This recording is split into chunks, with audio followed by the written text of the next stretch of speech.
Amén. Hermanos, continuamos el estudio en el capítulo 9 del Evangelio de Lucas, hermanos, y vemos, como hemos ya venido estudiando los últimos sábados, la importancia de estos pasajes para nosotros como iglesia.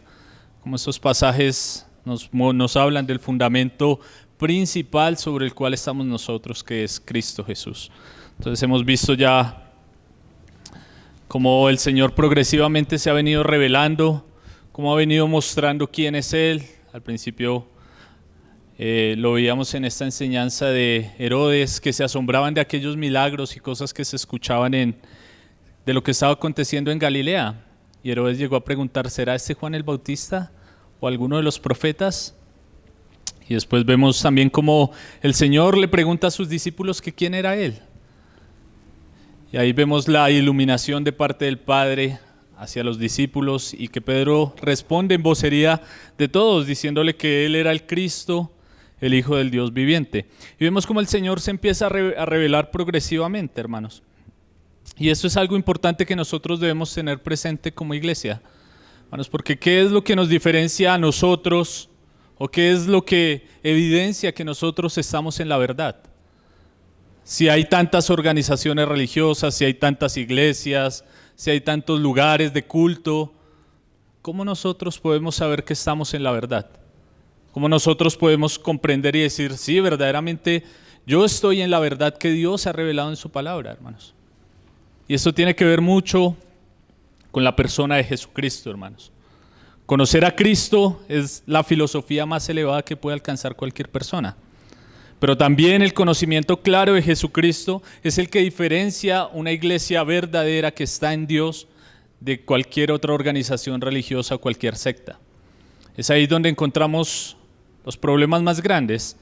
Aquellos que dicen que Jesús es un Dios inferior al Padre, o aquellos que hablan de que el Padre se volvió el Hijo y el Hijo se volvió el Espíritu Santo. Cualquier cosa que se diga errada a lo que Dios ha revelado de su Hijo en las Escrituras, hermano, podemos levantar nuestra voz y condenarlo enérgicamente. Eso ya se ha hecho a lo largo de la historia de la iglesia. Quiero citar nomás algo breve para ponernos en contexto, hermanos, ya que este pasaje tiene un contenido muy importante, tanto teológicamente como aplicativamente a nuestra vida, hermanos. En la historia de la iglesia hubieron muchas discusiones en cuanto acerca de quién era Jesús. Hubieron herejías y lo que les decía ahora, algunos decían que era alguien inferior al Padre, también que fue un hombre al que se le metió Dios en el bautismo, y así circulaban muchas herejías en cuanto al Hijo, y hubieron varias discusiones, los concilios ecuménicos, y hubo un concilio que puso final a la larga discusión acerca de quién era Cristo, que fue el concilio de Calcedonia en el año 451. Voy a leerlo rápidamente como la síntesis de ese concilio, porque eso nos va a ayudar a comprender este pasaje de forma clara, hermanos. Dice lo siguiente el concilio de Calcedonia: siguiendo pues a los santos padres, todos a una voz enseñamos que ha de confesarse a uno solo, y el mismo Hijo, nuestro Señor Jesucristo, el mismo perfecto en la divinidad y Él mismo perfecto en la humanidad, Dios verdaderamente, y el mismo verdaderamente hombre, de alma racional y de cuerpo, consubstancial con el Padre en cuanto a la divinidad, y Él mismo consubstancial a nosotros en cuanto a la humanidad, semejante en todo a nosotros, menos en el pecado, engendrado del Padre antes de los siglos en cuanto a la divinidad, y Él mismo en los últimos días por nosotros y por nuestra salvación, engendrado de María, Virgen Madre de Dios, en cuanto a la humanidad, que se ha de reconocer a uno solo y el mismo Cristo, Hijo, Señor unigénito en dos naturalezas, sin confusión, sin cambios, sin división, sin separación, en modo alguno borrada la diferencia de naturaleza por causa de la unión, sino conservando más bien cada naturaleza, su propiedad, y concurriendo en una sola persona y en una sola hipóstasis, no partido o dividido en dos personas, sino uno solo y el mismo Hijo unigénito, Dios, Verbo, Señor Jesucristo, como de antiguo acerca de Él nos enseñaron los profetas y Él mismo Jesucristo, y nos lo ha transmitido el símbolo de los padres. Entonces, hermanos, esta es como la síntesis de una cristología correcta. Y toda aquella iglesia que confiese esto, hermanos, está en la verdad. Y esto es lo que nosotros resumidamente creemos en cuanto al Hijo. Creemos que es una sola persona en la cual convergen dos naturalezas, que es lo que vamos a entrar a ver en el pasaje. Es una sola persona en la cual convergían o estaban completamente la humanidad humana y la humanidad divina. Entonces es algo que nosotros debemos tener claro y debemos tener presente. No es que eran dos personas y dos cosas diferentes, como ya se ha condenado en la historia de la iglesia. Y ahí aparece un término que a veces es un poco raro, que sería el término teantrópico. Jesucristo era teantrópico. ¿Qué quiere decir esto? Teos de Dios y antropos de hombre. 100% Dios, 100% hombre, hermanos. Yo sé que a veces esto es un poco como de decir, bueno, ¿qué me está hablando, hermano? Pero esto nos va a ayudar bastante a entender el pasaje que vamos a ver, hermanos. Y como decía, es el fundamento de la iglesia, hermanos. Una iglesia se debe diferenciar por las fuertes convicciones en cuanto a Dios y a la persona de Cristo. Bueno, nosotros no podemos ser una iglesia con un entendimiento claro ni crecer en la madurez si nuestra cristología es defectuosa. Porque la persona de Cristo es la revelación del Padre, Él es la gloria de Dios, como lo vamos a ver, hermanos, y para nosotros es de suma importancia que eso quede claro en la mente de los hermanos. Yo sé que varios hermanos lo han visto por tiempo, lo hemos visto en otras ocasiones, pero a veces es bueno recordarlo y también para aquellos que van llegando pues puedan saber qué nosotros creemos en cuanto al Hijo. Creemos que es una sola persona en la cual convergen la naturaleza humana y la naturaleza divina. Y ahí recordamos la confesión de Pedro, voy a citar Mateo 16, donde el Señor les preguntó y les dijo, ¿y vosotros quién decís que soy yo? Y dice, respondiendo Simón Pedro dijo, tú eres el Cristo, el Hijo del Dios viviente. Y entonces el Señor le respondió y le dijo, bienaventurado eres Simón, hijo de Jonás, porque no te lo reveló carne ni sangre, sino mi Padre que está en los cielos. Y yo también te digo que tú eres Pedro, y sobre esta roca edificaré mi iglesia, y las puertas del Hades no van a prevalecer contra ella. ¿Cuál era la revelación? ¿Cuál era la roca? La confesión acerca del Hijo. Amén, hermanos. Bueno, hago esto a modo de introducción, pero algo que quiero citar también antes de entrar en el pasaje, hermanos, es algo que me parece precioso y estaba releyendo esta semana un libro del hermano Gino, el cual se titula Opúsculo de Cristología o Tratado acerca de Cristología, hermanos. Y el hermano decía lo siguiente en la importancia de nosotros de conocer a Cristo y de cómo Dios quiere darse a conocer, porque eso es lo importante, no es únicamente que nosotros queramos conocerlo, sino que Él se ha revelado para que nosotros podamos acercarnos a Él. Hermanos, ¿qué es lo que hemos venido viendo? No fue algo que quedó velado o algo que quedó oculto, sino que Dios envió a su Hijo desde la eternidad para que se hiciera uno como nosotros y se reveló. Y bueno, al Padre le plació revelarnos a su Hijo, como lo dice el autor de Hebreos, ¿no? Y en estos postreros días nos ha hablado en el Hijo. Nos ha hablado en el idioma, como dice el texto original, en el Hijo podemos conocer al Padre, podemos conocer a Dios verdaderamente en Jesucristo. Entonces Gino decía lo siguiente acerca de la importancia de conocer a Cristo. Dice, conocer a Cristo es, pues, de suma importancia y vital para todo hombre, pues es en Él donde se reúnen y explican todas las cosas, y es en Él donde todas las cosas hallan su destino y origen, su razón de ser, y descubrir que la razón de todas las cosas anidan en el seno de un amor que quiere revelar su insondable gloria. Es algo tan sorprendentemente maravilloso que deja anonadado a todo aquel que recibe la gracia de comenzar a ver las cosas como en realidad son. Es entonces cuando despertamos y somos anegados de un sentir inefable, pues Dios, quien mandó que de las tinieblas resplandeciese la luz, es el que resplandeció en nuestros corazones para iluminación del conocimiento de la gloria de Dios en la faz de Jesucristo. Segunda a los Corintios 4:6. Conocerle es la consigna, ignorarle significa la muerte, significa el caos, es la oscuridad. ¿A quién iremos? Tú, Jesucristo, tienes palabras de vida eterna, hermanos. Entonces esto es como a modo de introducción para que nosotros sepamos la importancia acerca de los textos que hemos venido viendo, hermanos, de cómo Dios quiere revelarse, Dios ha querido revelarse por medio de su Hijo, hermanos, y nosotros los que hemos creído en Él hemos podido conocerle y podemos tener la seguridad de que estamos en la verdad, de que no vamos a ser movidos de ella, de que si viene cualquier otra doctrina podemos rechazarla, porque Dios nos ha revelado a su Hijo por medio de la palabra. Entonces, hermanos, esto lo pongo a modo de introducción, perdón, un poco largo, pero a veces me parece importante recordar algunos conceptos que a veces parecemos, olvidamos o no repasamos constantemente. En cuanto a esto, también Samuel Pérez Millos decía que a veces uno quisiera tomar este texto y hablar explayadamente acerca de cristología, pero no ese es el enfoque del estudio que nosotros venimos viendo.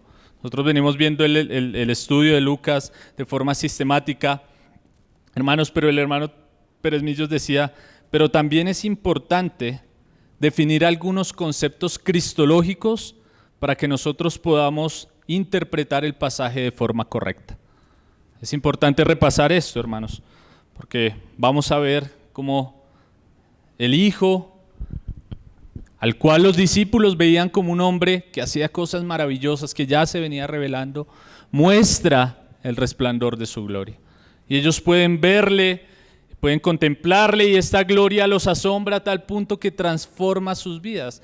Obviamente en el momento ellos no comprendieron completamente esta revelación que Él les estaba permitiendo a Pedro, a Jacobo y a Juan ser testigos oculares.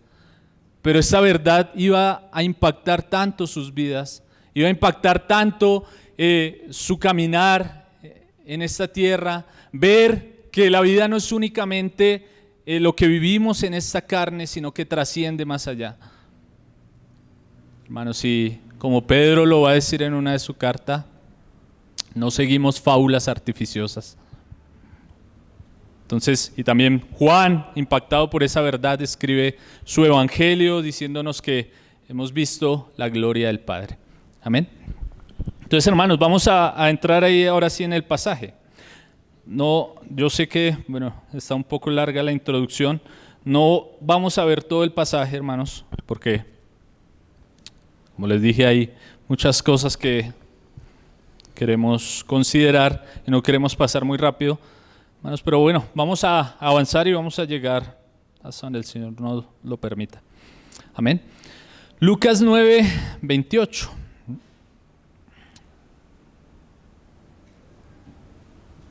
Hermanos, pero miremos ahí el 27, que fue el pasaje en el cual quedamos hace 15 días con Camilo, que dice, ahí el Señor venía hablándole Él les dice lo que Él va a tener que sufrir, cómo Él va a tener que enfrentar la muerte por causa de nosotros, la muerte en la cruz, y les dice también que este es el camino que debemos seguir aquellos que hemos participado de Él, y Él dice que el que quiere ir en pos de Él debe tomar la cruz y seguir ese mismo camino, estar dispuestos a entregarnos por causa de este mensaje. Y ahí el Señor en el 27 dice, pero os digo la verdad que hay algunos de los que están aquí que no gustarán la muerte hasta que vean el reino de Dios. Entonces, hermanos, aquí como lo decía nuestro hermano hace 15 días, hermanos, esto era como algo que el Señor les estaba diciendo que iba a ocurrir con algunos de ellos, lo vamos a ver, con 3 de ellos específicamente, que van a poder vislumbrar el reino de Dios antes de gustar la muerte. Se les iba a dar un anticipo de ver la gloria de Dios antes de que ellos murieran. Y ahora esto iba a ser un fortalecimiento para que ellos pudieran entregar sus vidas. Si recordamos, Jacobo, Santiago es el primero de los apóstoles que muere. También Pedro iba a ser martirizado por causa del nombre de Cristo. Y Juan iba a ser torturado y puesto en prisión por causa del testimonio. Entonces vamos a ver cómo esta revelación, este suceso histórico que ocurrió en el tiempo, que Lucas nos registra aquí, hermanos, iba a ser de fortalecimiento para estos 3 hombres, para los demás discípulos que iban a escuchar esta verdad y aún para nosotros, hermanos, que hoy la leemos, que hoy podemos seguir vislumbrando esto. Entonces ellos tenían hasta el momento una claridad borrosa acerca de quién era Jesús. Como lo venía diciendo, ellos veían como, bueno, sí será, no será. Veían que él hacía milagros, veían que él era un hombre diferente, que su enseñanza era con autoridad. Vieron cómo hizo la multiplicación de los panes y los peces, cómo él sanaba a los enfermos, cómo liberaba a los endemoniados. Pero aún había algo que a ellos les quedaba como en su corazón, como ese interrogante. Y era que ellos veían a Jesús como un hombre. Precisamente era por eso que ahora en la introducción hablábamos de eso. 2 naturalezas en una persona. Jesús se hizo un hombre como nosotros, siendo Dios eterno junto con el Padre y el Espíritu Santo. Él se humilló, lo dice la epístola a los Filipenses, y esa humillación de Jesús no es que fue a la cruz. La humillación comenzó en el momento en el cual Él fue engendrado en el vientre de María. Porque Él tomó nuestra naturaleza llena de debilidades. A Él le daba hambre, Él sentía sueño, sentía cansancio como uno de nosotros, participando de todas nuestras debilidades. Obviamente el autor de Hebreos nos hace una aclaración, pero sin pecado. Entonces, para muchos ellos veían únicamente eso, un hombre que hacía cosas extraordinarias. Y hasta ellos podían tener como el pensamiento, es un profeta más, tal vez es Juan el Bautista, pero hay algo, y era porque ellos aún veían a una persona común y corriente, a un hombre como nosotros. Y entonces el Señor les dice que ellos van a poder ver el reino de Dios antes de gustar la muerte. Aquellos 3 que van a ser apartados. Entonces van a ser llevados al monte de la transfiguración para que el Señor les dé este anticipo o esta degustación de su gloria, para que ellos puedan ser convencidos realmente de que Él es el Hijo de Dios, de que Él es el Hijo eterno, la gloria del Padre. Entonces va a llegar ese punto, ese pasaje en el cual el Señor va a correr un poco el velo de su humanidad y va a permitir a estos 3 hombres ver su gloria, verlo como Él es, lleno de gracia y de verdad. Hermanos, y es algo bien precioso para nosotros, hermanos, que el Señor nos permita también ver esto, hermanos, porque es de vital importancia, hermanos. Como lo decía, a veces nosotros no caminamos o las dudas nos asaltan, tenemos incredulidad, hermanos, porque se nos olvida quién es Él. A veces, no sé, hermanos, pensamos que Él no es poderoso para ayudarnos, pensamos que Él nos ha abandonado o que Él no me escucha, hermanos, pero debemos saber que Él es 100% hombre, 100% Dios. No sé cómo dice la canción, hay un hombre sentado a la diestra de Dios. Hay alguien allí intercediendo por nosotros, que escucha nuestras oraciones, que es omnipotente, que es omnipresente, que es omnisciente. Y Él va a permitir ahora a esos discípulos que ellos puedan ver su gloria, va a correr un poquito la cortina de su humanidad. Hermanos, y esto es un misterio muy grande. Bueno, no voy a entrar en más cosas que puedan confundir más adelante, vamos a ver. Entonces vamos a ir al versículo 28, hermanos. Versículo 28 ahí de Lucas. Y Lucas nos relata lo siguiente.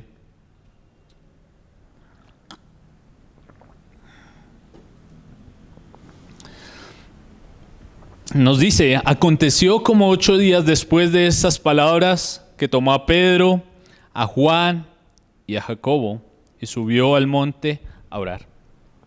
Entonces aquí Lucas nos dice que este suceso histórico tuvo acontecimiento 8 días después.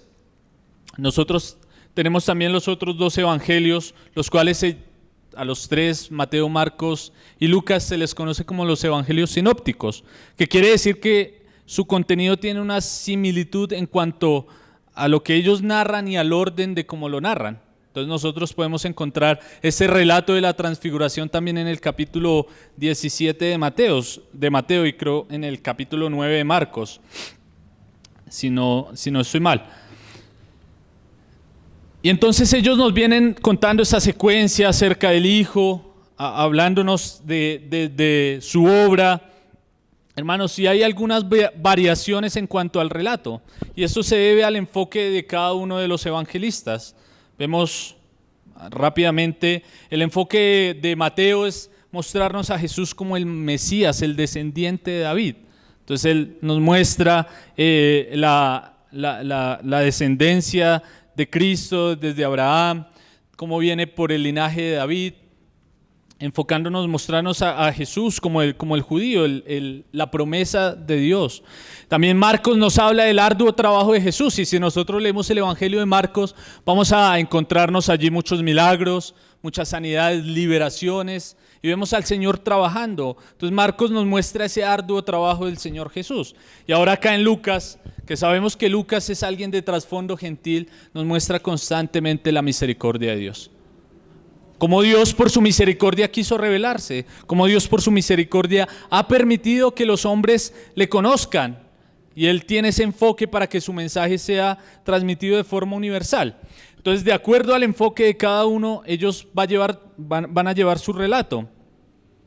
Ahora vamos a encontrar una variación que puede a veces ser un problema para algunos, pero no lo es. Porque si leemos el relato de Mateo capítulo 17 acerca de la transfiguración, nos dice que fueron 6 días después de lo que el Señor venía diciendo. Marcos también nos dice que eran 6 días. Hermanos, pero no es un problema muy grande, porque acá Lucas nos dice lo siguiente, como 8 días después. Mateo y Marcos hablan de el tiempo exactamente en el cual, después de que el Señor les dijo de esas cosas, ocurrió. Hay algunos que hablan ya de numerología. Por ejemplo, William MacDonald habla de que Mateo habla de los 6 días, hablándonos como el número del hombre, el suceso que el Señor, lo que iba a acontecer de la transfiguración iba a ser el día 7, el cual es el día de la plenitud. Ahora también nos dice, y Lucas nos habla del 8, el cual es el número de la resurrección.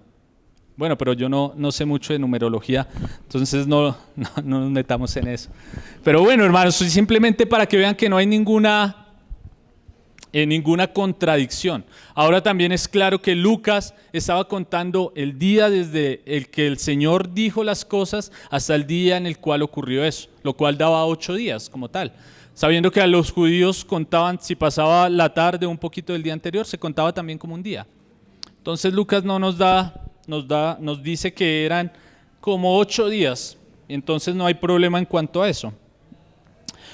Y ahí nos continúa diciendo el relato. Aconteció como 8 días después de esas palabras que tomó a Pedro, a Juan y a Jacobo y subió al monte a orar. Entonces el Señor se dirige a un lugar importante también. Nos dice que fue a un monte. Hay algunos que sugieren diferentes sitios, diferentes lugares, pero esto no deja de ser sino una especulación, porque no se sabe el lugar exacto. Ninguno de los otros 2 evangelistas tampoco, ni Mateo ni Marcos nos dice que cómo fue el nombre de este monte, sino que nos dice que era un monte alto. Y nosotros vemos que el monte era el lugar al cual el Señor constantemente acudía. El Señor acudía a los montes para tener un tiempo de privacidad y de oración, como nos lo va a decir aquí también Lucas. Entonces el Señor iba a ir a un monte a tener comunión con su Padre, y iba a llevar a 3 de sus discípulos. El lugar es un monte, hay diferentes nombres pero pues lo que digo no deja de ser una especulación y pues tampoco es algo que sea muy trascendente. Y ahí vemos qué más nos dice Lucas. Dice: aconteció como 8 días después de estas palabras que tomó a Pedro, a Juan y a Jacobo y subió al monte a orar. Ahora vemos algo importante que no muestran los otros 2 evangelistas. Marcos y Mateo nos dicen que él los llevó y se transfiguró delante de ellos. Ahora Lucas nos añade aquí que él oró. Los llevó y oró. Y la transfiguración, bueno, yo miraba un poco y parece que fuera como una consecuencia, una respuesta a esa oración que el Señor estaba haciendo. Pero bueno, ya vamos a verlo, hermanos. Sería como si el Señor hubiera llevado a los discípulos, hermanos, y es algo importante que nosotros recordemos también, como el Señor en Lucas se nos registra que antes de escoger a los 12 discípulos, Él pasó toda la noche en oración. También veíamos cuando él va a preguntarles que quiénes decían ellos que era Él, dice también Lucas que Él estaba orando. Entonces, hermanos, vemos como el Señor Jesús está orando, hermanos, y aquí es donde yo digo, parece que es una oración de intercesión por ellos, no por sí mismo, sino pidiéndole al Padre que Él pueda revelarse a sus discípulos, que les dé un entendimiento claro, porque después de esta oración es que el Señor los elige, después de la oración es que el Señor, Pedro tiene esta gran revelación de parte del Padre, y ahora después de la oración es que el Señor va a transfigurarse delante de ellos. Entonces, como el Señor pidiéndole al Padre para que el entendimiento de ellos pueda ser abierto. Y vamos a ver lo que no fue claramente, porque también en este acontecimiento de la transfiguración ellos no entendieron lo que estaba ocurriendo, pero lo iban a entender después, más adelante, con la venida del Espíritu Santo. Todas estas cosas iban a ser abiertas, iban a ser explícitas en la mente de ellos, iban a poderlas entender de forma clara. Y hay algo que no es, bueno, no es de la enseñanza, hermanos, pero ¿cómo está nuestra vida de oración, hermanos? A veces no tenemos revelación del Padre, hermanos, porque no pedimos. A veces abrimos la Escritura y no entendemos porque no oramos. Entonces, ¿cómo está nuestra vida, hermanos? Continúa en el 28 diciéndonos: aconteció como 8 días después de estas palabras que tomó a Pedro, a Juan y a Jacobo y subió al monte a orar. Entonces también los otros 2 evangelistas nos hablan de estos mismos 3 hombres, los hijos de Zebedeo y Pedro, Jacobo y Juan. Y esos 3 que eran como aquellos 3 que eran un poco más cercanos al Señor, hermanos. Y la Biblia no nos dice por qué esto, no nos lo dice. Bueno, Juan habla de que el discípulo amado, pero evidentemente el Señor los amaba a todos. Pero había una cercanía especial en cuanto al Señor con estos 3 hombres, y pues también vemos que, bueno, Jacobo iba a ser el primer mártir, el primero de los apóstoles en morir, ya que el primer mártir fue Esteban. Entonces iba como esa capacitación de parte del Señor hacia ellos, y Pedro también iba a ser aquel que iba a decirle el Señor, bueno, en la declaración de Mateo, que él era el que iba a tener las llaves del reino de los cielos. No quiere decir que es Pedro el que está ya abriéndole la puerta a las personas que llegan, como algunos creen, ¿no? Sino que si leemos Lucas nos damos cuenta que Pedro fue el primero en predicarle a los judíos, una predicación que se convirtieron 3,000. Y también en Hechos 10, como lo estudiamos acá, vemos que Pedro fue el primero en predicarle a un gentil. Y vemos que a esto se refiere el Señor, que Él tenía las llaves del reino de los cielos en dar a conocer este mensaje. Y Juan, el discípulo que tenía la cercanía con el Señor. Entonces el Señor lleva a estos 3 hombres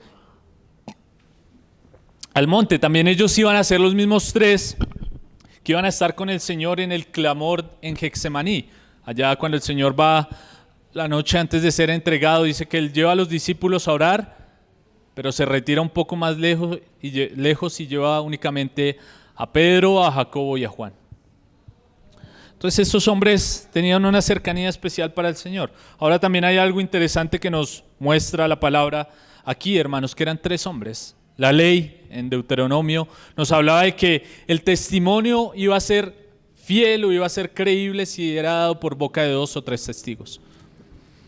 Un testimonio por boca de una persona era un testimonio falible. Ahora el Señor aquí lleva 3 testigos para poder demostrar la eficacia de ese acontecimiento. También el Señor, cuando habla de la disciplina, ahí en Mateo 18 dice que por boca de 2 o 3 testigos conste toda palabra.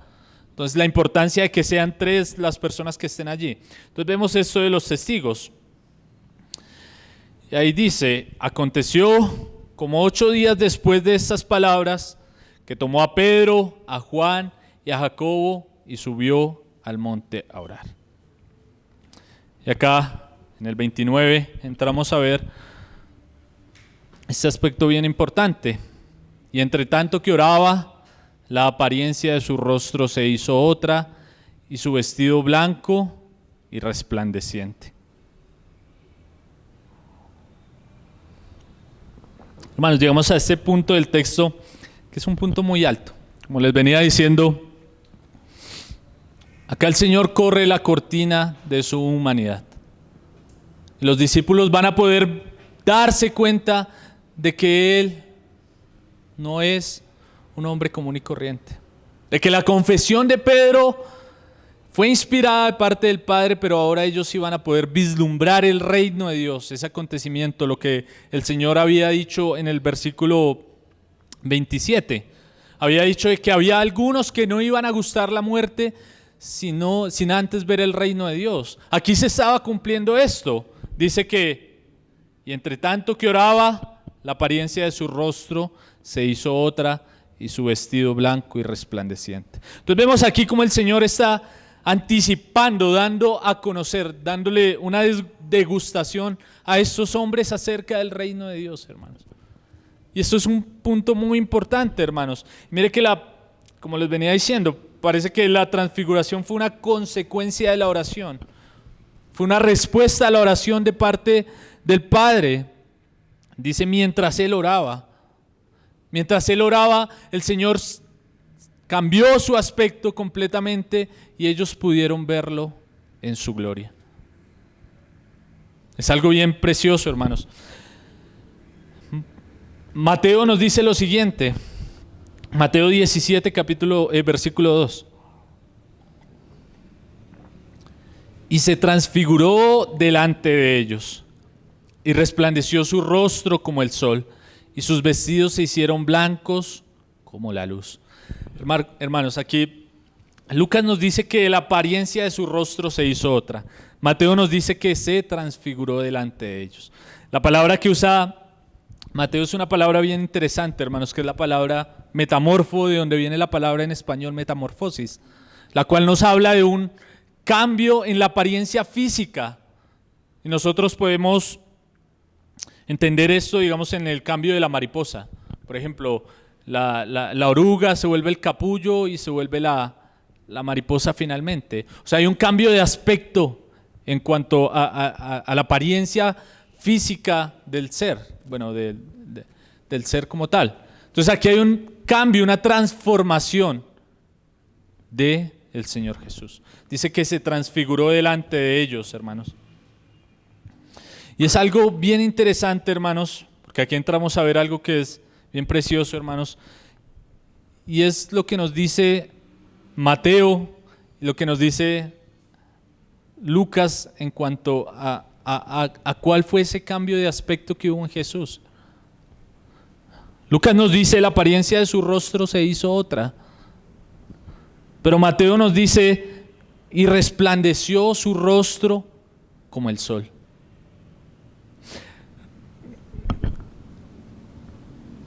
Hermanos, nosotros cuando vemos la luz, contemplamos, hermanos, o el día, no podemos mirar al sol fijamente, hermanos, porque enseguida somos enceguecidos. Tanta es la luz que irradia el sol que nosotros no podemos mirarlo de frente. Enseguida nuestros ojos se resienten. Ahora, Mateo no dice que era como el sol, sino que fue la palabra que él pudo encontrar para describir lo que estaba aconteciendo.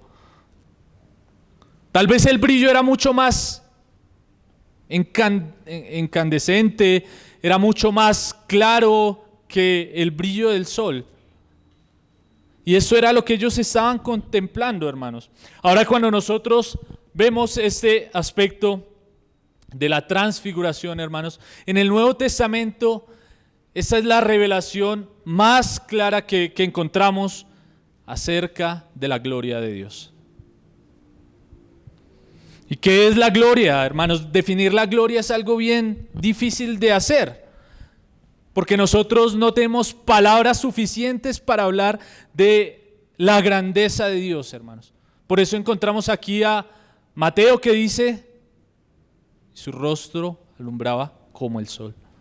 Hermanos, ahora la palabra gloria, que la quiero traer aquí, hermanos, en el Antiguo Testamento se encuentra en diferentes partes, pero siempre que la encontramos hace referencia, la mayoría de veces que la encontramos hace referencia al destello o a la aparición física o a la revelación que Dios quería hacer acerca de sí mismo. Y esta palabra, bueno, es la palabra kabod, que el diccionario dice que viene de la raíz, bueno, de la raíz que da como significado peso, pero también es como el valor de algo. O sea, definir la gloria, podríamos decir, es como el valor de algo, hermanos, y como les digo, es algo bien difícil de definir, que nosotros no podemos, a veces con nuestro lenguaje tan corto, hablar acerca de esto. Hermanos, si veíamos cómo la gloria en el Antiguo Testamento aparecía, si los hermanos recuerdan, nomás en el libro de Éxodo, el Señor se aparecía a ellos en una nube, pero un pasaje muy que nos ilustra bastante esto es cuando el Señor erige el tabernáculo en Éxodo 40. Dice que la gloria llenó el lugar y nadie podía entrar. Tanto era el resplandor, ese brillo, esa magnificencia de quién es Dios, que nadie podía acercarse al lugar, nadie podía entrar. Tal vez era un lugar muy claro, alumbraba bastante que nadie podía tener sus ojos abiertos allí. Hermanos, y ahí nosotros empezamos a ver esta revelación de Dios, porque Dios en el Antiguo Testamento mostraba su gloria en ocasiones a través de fenómenos físicos, en la nube, cuando la gloria llena el tabernáculo. También vemos Ezequiel que nos habla de la gloria de Dios que se iba. Hermanos, y ahora en el Nuevo Testamento, cuando nosotros hablamos de la palabra gloria, hermanos, es lo más precioso que nosotros podemos encontrar. Porque no se nos habla de una luz tan gigante, sino que se nos habla de una persona. Y es lo que estamos viendo acá. Los discípulos estaban vislumbrando la gloria de Dios, el reino de los cielos lo estaban viendo. Y Mateo no lo puede escribir y dice, es como el sol, más que el sol puede ser. Y Lucas dice, Lucas no fue un testigo ocular, Lucas no fue un testigo tan directo como lo fue Mateo, que recibió el testimonio de los tres. Lucas tenía el trasfondo gentil, hermanos, pero vemos como Mateo dice, y era como el sol. Hermanos, y ahora lo que les decía, en el Nuevo Testamento, en Hebreos 1, capítulo 2, nos dice lo siguiente el autor: en estos postreros días nos ha hablado por el Hijo, a quien constituyó heredero de todo y por quien asimismo hizo el universo, el cual, siendo el resplandor de su gloria y la imagen misma de su sustancia, y quien sustenta todas las cosas con la palabra de su poder, habiendo efectuado la purificación de nuestros pecados por medio de sí mismo, se sentó a la diestra de la majestad en las alturas. Entonces aquí se nos habla de que el Hijo es el resplandor de la gloria de Dios. Hermanos, ¿y qué podemos definir como gloria? La plenitud de Dios. Podríamos decir es una luz brillante, brillante, hermanos, porque ni siquiera nuestro idioma da para decir cuál sería el color más claro de todos los colores. No podemos definirlo, no podemos decirlo, no podemos decir cuál es la luz que brilla más que la más brillante. Hermanos, pero aquí ellos estaban vislumbrando la gloria de Dios. El Señor Jesús se transfiguró delante de ellos y ellos pudieron ver su gloria, hermanos. Entonces vemos que eso es muy importante, hermanos, porque a veces si decimos simplemente se transformó, pues ¿qué más da, hermanos? Estaba mostrando su naturaleza divina, estaba mostrando su naturaleza en su esplendor máximo. Había corrido el velo de su humanidad. Hermanos, y esto es algo que es un misterio para nosotros, como lo veíamos ahora, como lo dice también Pablo en Colosenses. En él habitó corporalmente toda la plenitud de la deidad. Hermanos, como Cristo limitó la divinidad en Cristo, fue prácticamente como puesta en este traje tan frágil que es nuestro cuerpo, hermanos. Tan frágil que somos nosotros. Y en Cristo habitaba toda la plenitud de la deidad. Habita toda la plenitud de la deidad. Y ahora ellos podían vislumbrar esto completamente. Ellos veían este resplandor, esta luz que era más que el sol. Y Mateo dice que sus vestidos se hicieron blancos como la luz. También Lucas dice, y sus vestidos blanco resplandeciente. Como decía un hermano, no podemos decir cuál es el blanco más blanco que el más blanco. Hermanos, pero dice que Jesús tenía sus vestidos blancos y resplandecientes, mostrándole a ellos quién era Él. Que ellos pudieran vislumbrar que Él era la encarnación de Dios. Y más adelante es lo que Juan iba a registrar. El Verbo se hizo carne. Fue revestido, se vistió de humanidad. No era alguien común y corriente, era Dios hecho hombre. No un hombre al que se le metió Dios, no, Dios hecho hombre, Dios hombre. Hermanos, qué importante esta revelación para nosotros. Poder comprender esto, hermanos. Ahora hay una diferencia, yo sé que algunos tal vez pueden tener en mente la escena de Moisés cuando Moisés le resplandeció su rostro, cuando estuvo en la presencia de Dios, pero hay una gran diferencia entre Moisés y Jesús. Moisés estaba reflejando la gloria de Dios. Moisés estaba reflejando el brillo de haber estado en la presencia de Dios, hermanos. Lo de Jesús no era un reflejo, era algo interno de él. Hay una gran diferencia. Jesús no estaba reflejando la gloria del Padre. Jesús es la gloria del Padre. Él estaba mostrando aquello que ha estado por la eternidad. Y eso era lo que estaban contemplando los discípulos, hermanos. Y vemos la diferencia entre Moisés y Jesús. Moisés simplemente estaba reflejando el brillo de haber estado en la presencia de Dios. Y tal era el brillo que decía que tuvo que ponerse un velo, porque los demás no lo podían mirar a la cara. Ahora imagínese a la gloria misma mostrando su excelencia. Se transfiguró delante de ellos, hermanos. Y ahora no voy a entrar más en detalles, hermanos, voy a ir finalizando acá para que veamos más aspectos del pasaje en el próximo sábado, hermanos. Pero solo quiero hablar del impacto de este suceso en la vida de los discípulos, hermanos.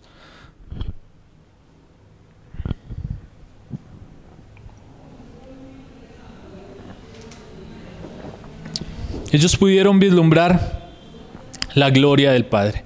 Pudieron vislumbrar completamente a Cristo, el Verbo de Dios, aquel que estaba en la eternidad por el Padre, como lo leíamos en el credo, engendrado en la eternidad, sin tiempo según la divinidad. El resplandor de la gloria de Dios, aquel que existe, que es la existencia necesaria para que el Padre se exprese, el Hijo, que se hizo hombre en el vientre de María. Y ellos podían ahora ver esto, hermanos. Y esto era una verdad que, como les venía diciendo, iba a impactar la vida de ellos, hermanos. Porque, bueno, como lo he venido citando, Jacobo iba a morir mártir, Pedro iba a morir mártir también por causa de esta verdad. Juan, torturado y encarcelado por causa de esta verdad, hermano. Ahora más adelante también ellos iban a ser conscientes de algo, como lo vamos a ver ahí cuando aparece Elías y Moisés. Ellos iban a darse cuenta que esta vida se acaba, pero no es el fin, hermanos. Porque aparecen delante del Señor Jesús hombres que habían muerto cientos de años atrás. Iban a estar delante de Él. Moisés, Elías, iban a estar delante de Él. Hermanos, y yo pienso que esto es muy precioso que el Señor lo haga teniendo presente lo que Él venía diciendo. Si alguno quiere venir en pos de mí, tome su cruz y sígame. Hermanos, aquí el Señor nos muestra que no estamos siguiendo a un lunático, que no estamos siguiendo a una persona que se le ocurrió decir que era Dios. Él está mostrando que Él es verdadero, que Él es fiel y verdadero, como lo dice allá en Apocalipsis. Él está mostrando esa realidad y ellos están siendo testigos de esto. Y esto iba a hacer que ellos pudieran continuar la vida de ellos en entrega, en sacrificio por esta verdad. Hermanos, ahora nosotros comprender esto debe causar ese mismo efecto, hermanos. Que nosotros podamos en el monte ver a Cristo, que nosotros podamos verle a Él, que Él pueda revelarse a nuestra vida. Que si alguien le pregunta quién es Cristo para usted, Él es todo para mí. Y estoy dispuesto a darlo todo por Él. Porque esa vida no es todo lo que nosotros vamos a tener. Va a haber una eternidad. Vamos a poderle ver cara a cara. Lo que esos hombres vieron nosotros, los que hemos creído en Él, vamos a verlo cara a cara. Vamos a estar delante de Él contemplando su gloria. Hermanos, si ese mensaje impactó tanto a Pedro, ya solo para finalizar voy a leer unos versículos, a Pedro y a Juan. Mire lo que Pedro escribió en su segunda carta, capítulo 1, versículo 16. Porque no os hemos dado a conocer el poder y la venida de nuestro Señor Jesucristo siguiendo fábulas artificiosas, sino como habiendo visto con nuestros propios ojos su majestad. Pues cuando Él recibió de Dios Padre honra y gloria, le fue enviada desde la magnífica gloria una voz que decía: este es mi Hijo amado, en el cual tengo complacencia. Y nosotros oímos esta voz enviada desde el cielo cuando estábamos con Él en el Monte Santo. Posiblemente Pedro se estaba refiriendo a este hecho, a eso que ocurrió ahí. Más adelante vamos a ver cómo la voz del cielo calla a Pedro. Ahora Juan 1:14. Juan no nos relata en su evangelio este suceso, pero sí nos dice lo siguiente: y aquel verbo fue hecho carne y habitó entre nosotros, y vimos su gloria como el unigénito del Padre, lleno de gracia y de verdad.